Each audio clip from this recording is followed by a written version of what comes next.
So then I grabbed Kathy. I said, Kathy, I got to ask you a question. I'm doing this teaching on humility tomorrow, and I really need you to just give me the honest answer on this. When people see me, do they perceive me as humble or proud? Without even thinking. She says, they perceive you as humbly proud. And then she says, and not the other way around. It was so appropriate. I was a little bit stuck. I thought, what? What does that mean?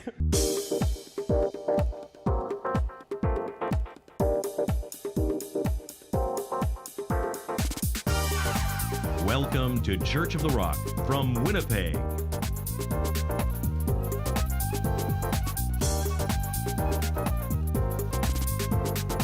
Stay tuned to this week's thought-provoking message from Pastor Mark Hughes.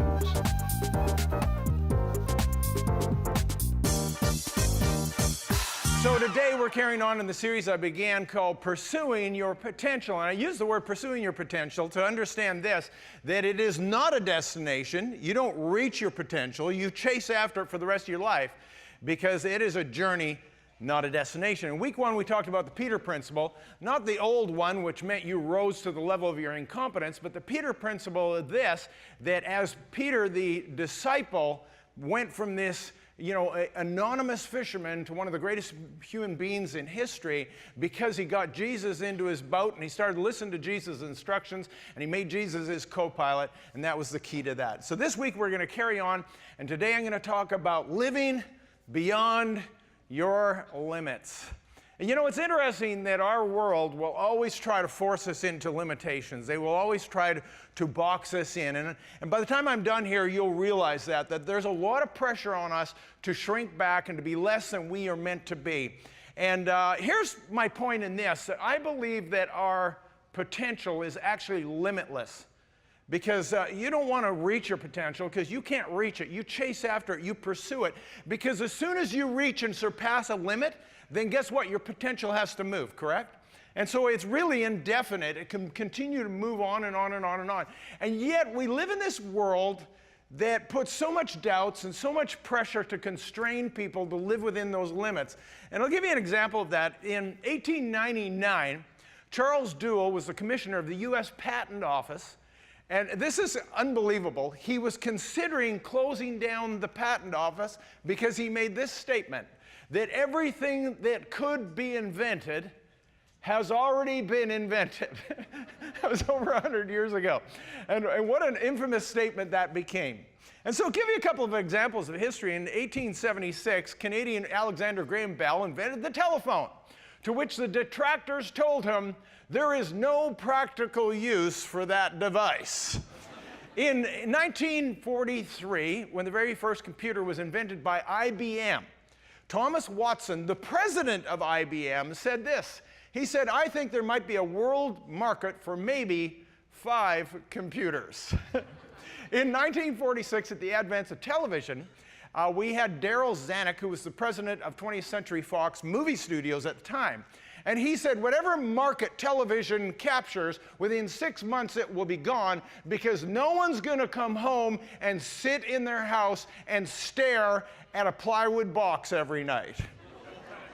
And so it's sort of funny when you think about that you take those things that people didn't think would work, and no one, I think no one, would have ever imagined they would have taken the telephone, the computer, the TV, your clock, your calendar, your camera, your GPS, and everything else, and rolled it into one single device that could fit literally in your pocket, right?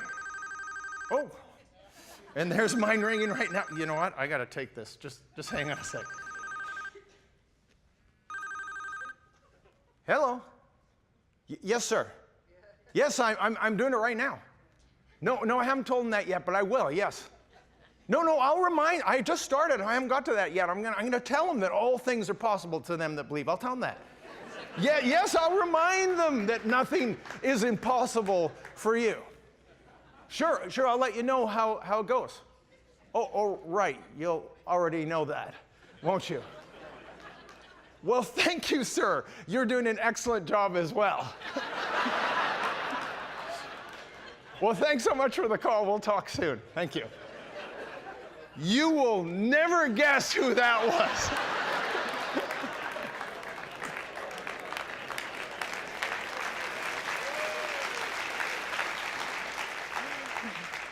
Everybody has a boss, right? So what we're going to do today is we're going to talk about this whole idea of living beyond your limits and the fact that our world and the masses will tend to try to pull you back. And we're going to look at a fantastic story from the book of Numbers. And most of you know this story, but we're going to dive into it and look at it again. And it's the story of the children of Israel. Moses brought them out of Egypt and into the wilderness. They weren't that long in the wilderness before they ended up at the edge of the promised land for the very first time. Now, they had no idea what was on the other side. Now, remember this, they had been 430 years in Egypt, so they didn't know what had happened to their homeland. They didn't know what had happened in the promised land, what it was going to look like. So Moses came up with an idea, and he decides he's going to send 12 spies, one from each of the 12 tribes of Israel, and he's going to send them in to spy out the land. They're going to be gone for a few days, and they're going to come back, and they're going to bring back a report. And when they bring back a report, they carried something. Who remembers what they were carrying? The grapes. How big were the grapes? They were so big that they were on a pole on the shoulders of two men. So imagine that bunch of grapes, what that would have looked like. And that was a little bit of a picture. They wanted everybody back there to know that this truly was a land flowing with milk and honey. And don't miss this, that their potential, their destiny was on the other side of that line. This land flowing that God had given them, this land with grapes so big you had to carry them on a pole, was on the other side of this line, and all they had to do was cross that line and go into that promised land, and their destiny and their promise was there for them. So what we're going to do is we're going to look at the story as to the report that the 12 spies gave the people. And so here it is. We're in Numbers chapter 13. We're going to start at verse 30. I'm going to put it up on the screen. And I'm going to have you read some of it with me when we get there. But here's how it starts. It says, "Then Caleb quieted the people before Moses and said, 'Let us go up at once and take possession.'" Say this with me. "For we are well able to overcome it." But the men who had gone up with them said, say it with me, "We are not able to go up against this people, for they are stronger than we." And they gave the children of Israel a bad report of the land that they had spied out, saying, "The land through which we have gone as spies is a land that devours its inhabitants, and all the people whom we saw in it are men of great stature. There we saw giants. The descendants of Anak came from the giants, and we were like grasshoppers," say it with me, "in our own sight. And so we were in their sight."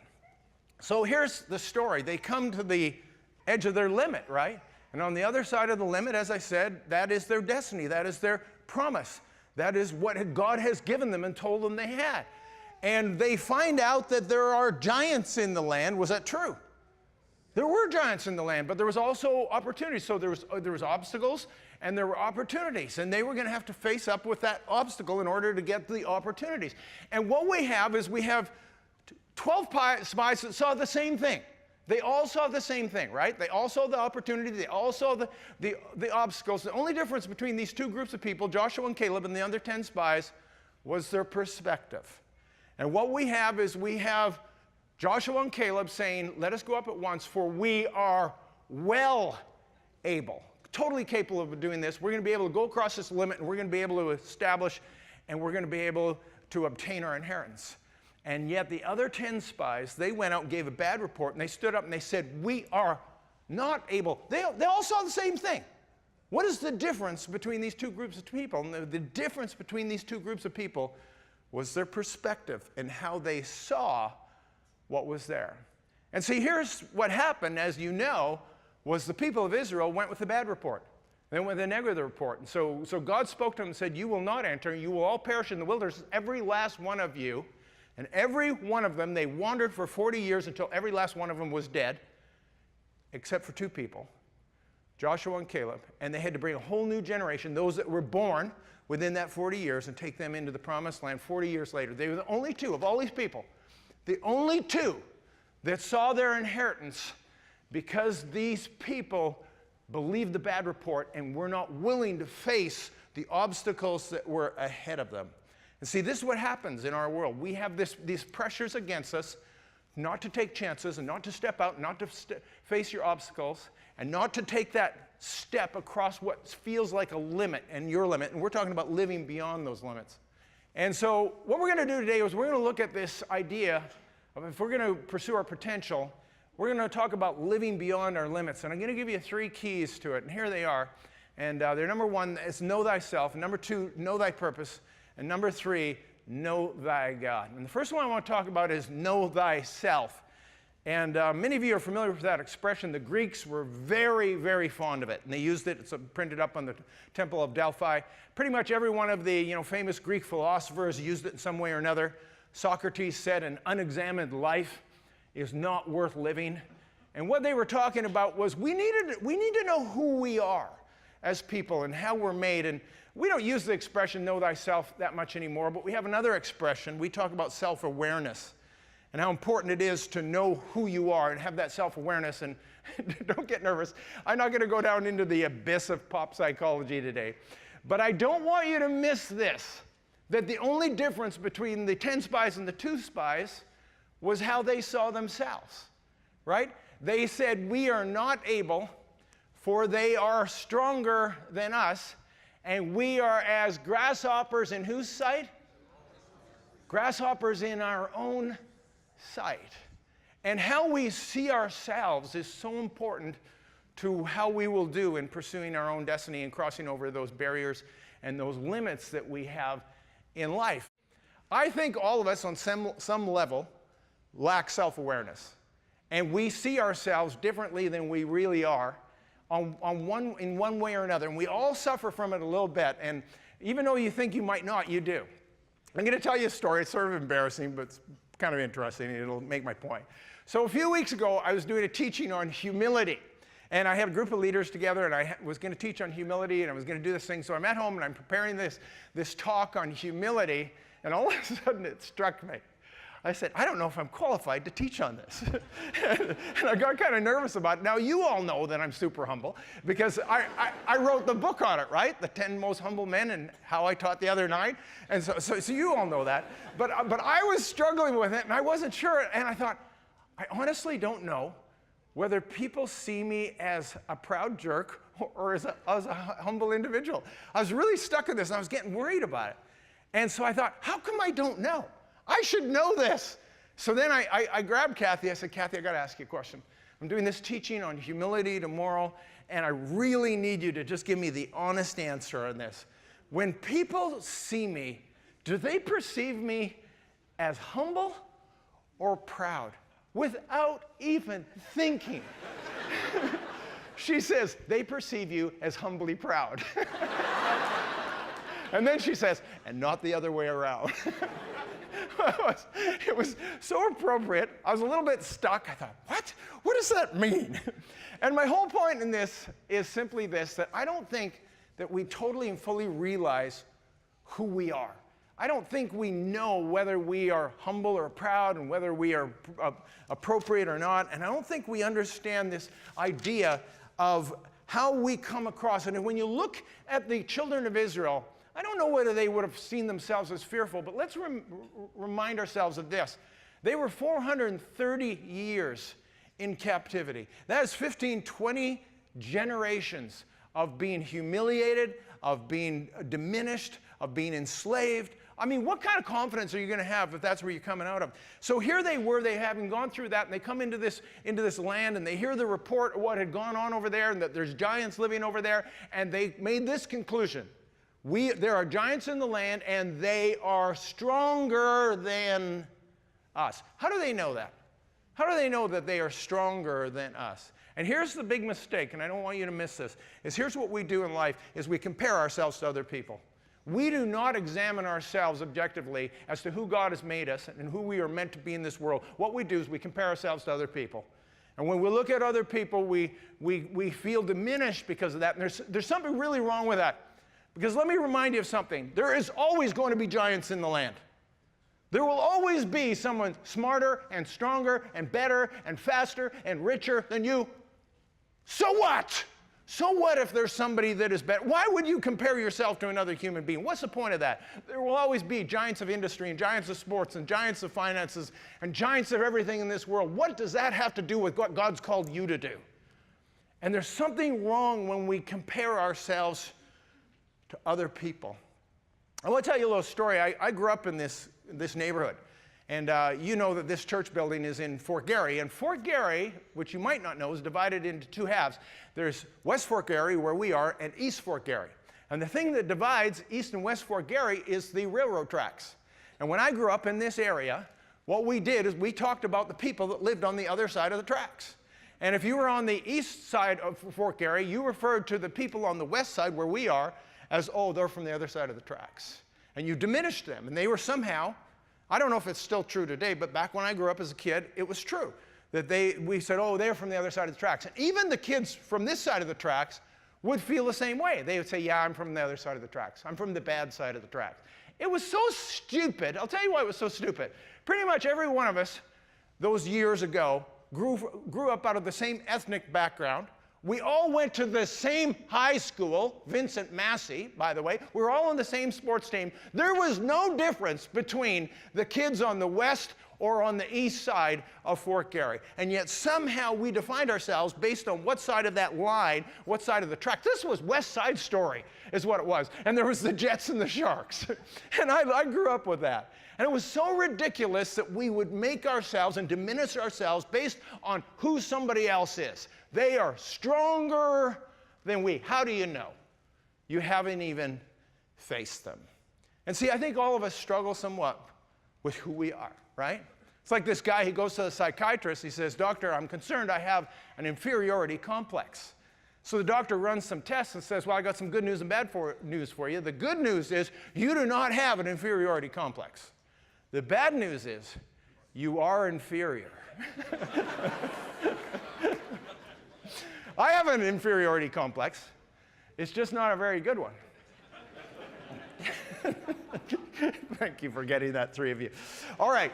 So I want to tell you a little story today that I think will really help you on this. And it's the story of Amy Purdy. This is an extraordinary story. Here's a picture of Amy, beautiful girl next door type of gal. When she was 19 years old, she was full of energy, athletic. She was a snowboarder, going through life. Everything was going well. And she gets sick. And all of a sudden, she's struck with a sickness, and she ends up going into a coma. What had ended up happening was she ended up having bacterial spinal meningitis, and she went into a coma, and the doctors gave her a 2% chance of living. And I know all about this because our own son had bacterial spinal meningitis, and he had maybe about a 10% chance. I know all about this story and what it is to live through this moment. And there the parents were being told that their daughter had a 2% chance, and they talked many times about pulling the plug and letting her go. But the parents hung in there. And by the grace of God, Amy recovered and came out of the coma. But because she had become septic while she was in that coma due to this bacterial meningitis, she had a few little problems when she woke up. She woke up, she was sick one day, and the next day she wakes up, and she had lost the hearing in one ear. She had lost both her kidneys. They had been removed. They had removed her spleen, and they had amputated both her legs at the knees. Imagine waking up to that. And so Amy was understandably discouraged because she felt like half a woman, half a person. Here she's got all these parts that are missing. To keep her alive, her father donated his kidney, and she had that kidney transplant, and it was successful, but she was so discouraged, and she didn't want to come out of bed. And they told her this. She said, well, I snowboard again. They said, you'll probably never walk again. And she was so discouraged by that. And then they gave her these prosthetic legs, these big, clunky legs, and she could barely move in these things, but she was determined to go snowboarding again. And the first time she strapped these on and went snowboarding, she got about halfway down the hill, and she fell. And the snowboard got away from her, and down the mountain the snowboard went, and imagine the surprise of the people on the chairlift when her legs were going with it. And she thought, this is ridiculous, and she started going and working with people, the people who make the prosthetics, and she said, I think we could do better than this. And she actually started working with them. She started building her own prosthetic legs with duct tape and rusty bolts and showing them this is what I want them to look like. And I'm going to make a long story short here because what happened was that Amy decided that she could not live in this level of discouragement. She could not live in this level of inferiority, that she was less than a person, and she had to begin to change her perspective and begin to see the possibilities rather than the problems. And then she decided everything changed, and sort of one day everything changed, and she began to look at things from the other side. And she said, you know what, I'm only 5'2", but I can be however tall I want. All I need is longer legs. And then she said, you know what, I never have to buy another pair of shoes that don't fit. She says, they'll always fit, they'll never hurt, and if they're too small, I'll just change my feet. And so she just started getting this new perspective on this, and Amy's life took off, and she began to push the boundaries and push the limits, and she went back to snowboarding, and catch this, in 2014, she went into the Paralympics, and she won a bronze medal in 2014 Paralympics. She went at it again in 2018, and she won a silver medal. And some of you will know this person now that I'm talking about it, because I know what you watch on TV. And she was on Dancing with the Stars. And some of you remember that. Here's a picture of her dancing with Derek Huff. I want you to look at those legs and those feet under there. And let me tell you something. She never scored less than an 8 out of 10 during the whole season. She had many times when she had a perfect score. And here is a woman with 2 artificial legs who finished 3rd in the whole category. This is an incredible story of someone who said, I refuse to be limited by what the world says I can or cannot do. And I'm going to step out, and I'm going to know who I am, and I'm going to become the person that I am meant to be. And of course, now she lives for a higher purpose, because she realized, I can help people that are going through the same thing as this. And so she's begun this foundation. She goes out, she helps kids work with their prosthetics and to overcome these disabilities. And she is just a champion that is overcoming the limits and the bounds in her life. And see, my question for you is, what are you going to do? What are you going to do about the barriers and the limits in your life? Are you going to allow them to restrict you and hold you back? Are you going to say there's giants in the land? Are you going to say they're stronger than me? Are you going to say that we are not able? Or are you, like Joshua and Caleb, going to stand up and say, I am well able to overcome it, because you know who you are? Right? So that's the first thing. Know thyself. Second thing is know thy purpose. See, here's what's important about Joshua and Caleb. They not only knew who they were and who God had created them to be, but they also knew what their purpose was. Now, the others should have known that. I get that. They all had the same inheritance. They all had the same promise to go in the promised land. Yet these two understood it, that every place on which your foot shall tread, God has given unto you. And because they knew their purpose, there was nothing that was going to stand in their way. And let me give you the little secret here on this today. Your purpose lies on the other side of your limitations. I don't want you to miss that. If you think that you can stay on the safe side of your limitations and pursue your potential, you are wrong. Your purpose is on the other side. It's when you push through those limitations and go to the other side. See, what would happen if Amy Purdy, the story I just told, what would have happened if she had not become sick, if she had not lost her legs, if she had not lost her kidneys and her spleen and her hearing in one ear? What would have happened? Would she have achieved what she has today? And the fact that she was able to push through those limits is what actually allowed her to reach her purpose in life. And so this is what this is all about. It's about us beginning to realize that our purpose is on the other side of our limitation. Now, I know the big question in your mind when it comes to personalizing this, you say, well, what is my purpose? I don't know what my purpose is. And that, I think, is our big struggle. And that's why I did actually write the book on that one. And if you haven't read it, honestly, I'm not doing a sales pitch. You do need to go read that book, A Greater Purpose. It will really help you. But let me give you the short version of this. This is what your greater purpose is. Your greater purpose is living for a purpose greater than yourself. And every one of these stories that I talk about, they have to do with living for your life for others, not for yourself. And you will never, ever, ever reach your full potential and your full purpose in life if you only live for yourself. I mean, so what if you make a name for yourself? So what if you make a lot of money? So what if you're successful in whatever you do? What's that got to do with anything? You know, I always tell people this. I say, you know what you need to do while you're still alive? You need to plan your funeral. And I'm not talking about the flowers and the casket and the type of hearse you're going to go down the street in. Who cares about that? I'm talking about planning the things people are going to say about you at your funeral. Well, how do I do that? Do I write it down? I'll tell you how you do that. You start living a way that you want people to talk to you about you when you're gone. And let me tell you what they don't talk about. When you leave this world and people stand up and I do a lot of funerals, I hear it all the time. Let me tell you what they don't talk about. They don't talk about the money you made, the promotions you got. They don't talk about the car you drove or the house you live in. All those things that are so important to us, they don't talk about any of that. You know what they talk about when you leave this world? Do you know what they talk about when you're sitting in that urn on the front? I'll tell you what they talk about. They talk about the kind of person you were and the difference you made in the lives of others. It's the only thing that matters when we leave this world is the legacy we have left and how we've impacted the people around us. It's the only thing that matters. That's what you live for. That's your greater purpose. So I want to tell you this little story. There was this philosophy professor, and he was going to do a little object lesson in his class for his students. And he pulled out an empty glass jar, and he took some stones, some large stones, and he filled it with large stones, and he says, "Is this jar full?" And the class said yes. And then he took some pebbles, and he drizzled the pebbles in, and the pebbles worked their way down through the crevices, and now it looked full. He said, "Is it full?" And they said yes. And then he took some sand and he poured the sand in, and the sand sifted its way down and filled the rest of the crevices. And he says, "Now is it full?" And then they said, "Yes, it's full." And he says, "Let me tell you what this illustrates." He says, the large stones are the important things in your life. They're your family, they're your friends, they're other people. They're the things that really matter in life. Those are the large stones. The pebbles, they're important too.